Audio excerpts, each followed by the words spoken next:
जिंकलो होतो जर यांनी वोटर फ्रॉड नसता केला आणि तो वोटर फ्रॉड देखील आपण लोकांसमोर आणणार आहोत. मला वाटतं 1 महिन्यापूर्वी संजय राऊत साहेब होते, राहुल गांधीजी होते, सुप्रियाताई सुळे होत्या आणि ह्या तिघांनी हा वोटर फ्रॉड जो झाला तो दिल्लीत पत्रकार परिषद घेऊन आपल्या लोकांसमोर आणलेला आहे. संजयजी, हा आपल्याला पुन्हा एकदा लोकांसमोर इथे मुंबईत बसून, पुण्यात बसून, नागपूरला जाऊन, कोल्हापूरला जाऊन, सोलापूरला जाऊन, वसई विरारला जाऊन, पालघरला जाऊन, सगळीकडे जाऊन सांगायला लागेल की तुमचं मत जे तुम्ही महाविकास आघाडीला दिलं होतं ते महायुतीला ह्यांनी फिरवलं कसं, किंबहुना ह्यांनी ही खोटी मतदार नोंदणी करून तुमचं मत खाल्लं कसं, हे आपल्याला लोकांसमोर आणायला लागेल. पण ठीक आहे, आपला पराभव झाला हे आपल्याला तात्पुरतं तरी मान्य करू. 3 निवडणुका जिंकलो, 1 निवडणुकीत पराभव झाला. जे बहुमताचं सरकार आलं, मी तिथे आमदार म्हणून बसतो, इथे सुनील राऊतजी आहेत जे आमदार म्हणून बसतात. आम्ही दोघांनी हे चित्र पाहिलेलं आहे. 2022ला जेव्हा आपलं सरकार ह्या गद्दारांनी पाडलं, जी कीड यांनी महाराष्ट्राला लावली, गद्दारीची असेल, खोकेबाजीची असेल, धोकेबाजीची असेल, तेव्हा ह्या सगळ्यांच्या चेहऱ्यावर एक आनंद होता, एक हसं होतं की चला आता आपलं सरकार बसतंय. पण यावेळी जेव्हा त्यांचं सरकार बनत होतं ना, रमेशजी तुम्हाला सांगतो, सगळे जे सत्ताधारी बाकावर बसले होते ते पण तेवढ्याच शॉक मध्ये होते जेवढे आपण सगळे आहोत की आपलं सरकार आलं कसं. सगळे एकमेकांकडे बघताय, तू पण निवडून आला, तू पण निवडून आला, अरे मला वाटलं तू पडतोय, नाही नाही मला वाटलं मी पडतोय. हे वातावरण आहे. आणि तुम्हाला अजूनही सांगतो मी, अनेक लोक मला आज सांगतात, पत्रकार जे आहेत मित्र ते सांगतात, भाजपमधले काही आहेत ओळखीचे ते सांगतात, जे जुन्या भाजपमधले म्हणजे जी वाजपेयी साहेबांची भाजप होती, अडवाणी साहेबांची भाजप होती, इथे मुंबईत जर पाहायला गेलं तर प्रकाश मेहता असतील, राज पुरोहित असतील, ह्या सगळ्यांची भाजप होती.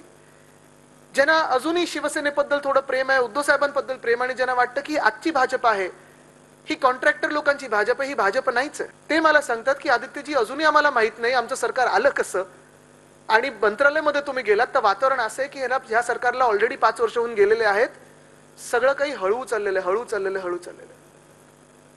पण आज आपण विचार करायला पाहिजे की आपण इथे उपस्थित का राहिलेलो आहे. मुंबईची अवस्था जी झालेली आहे, जे ध्येय आपलं आहे, मुंबई आपल्या हातातून जाता कामा नये. कारण आपल्या हातातून जर गेली तर ही मुंबई महाराष्ट्रातून तुटेल. आणि हे गुजरातच्याच नाही, कारण आता कदाचित हे गुजरातच्या घशात घालणारच नाहीत, हे फक्त आणि फक्त अदानीच्या घशात घालतील मुंबईला.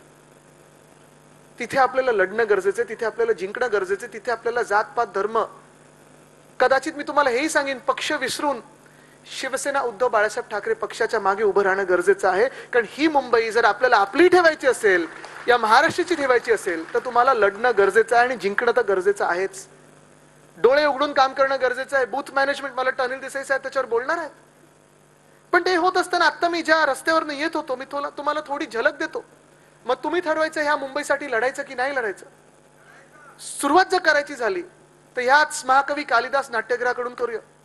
ज्या खुर्च्यांवर आज तुम्ही बसलेला, ज्या मंचावर मी उभा राहिलेलो आहे, मला आठवतं ह्याचं नूतनीकरण जेव्हा आपण हाती घेतलं होतं तेव्हा आदेश बांदेकरजी असतील, अनेक कलाकारांना आपण इथे आणून समोर बसवलं, या स्टेजवर आणलं, रंगीत तालीम घेतली की हा मंच कसा असायला पाहिजे, हे ज्या लाकडी फळ्या आहेत त्याच्या खालती रेती कशी असायला पाहिजे, इथे आवाज घुमतो तो घुमला कसा नाही पाहिजे, घुमला तर आपलाच शिवसेनेचा घुमेल कसा आवाज, हे ठरवून आपण काम केलं होतं. कारण जी काही गोष्ट आपण करतो ती चांगलीच केली पाहिजे, जगात सर्वोत्तमच केली पाहिजे, हा विचार करून आपण करतो. जसं हे आहे तसं शहाजीराजे क्रीडा संकुल आपण पलीकडे अंधेरीमध्ये केलेलं आहे.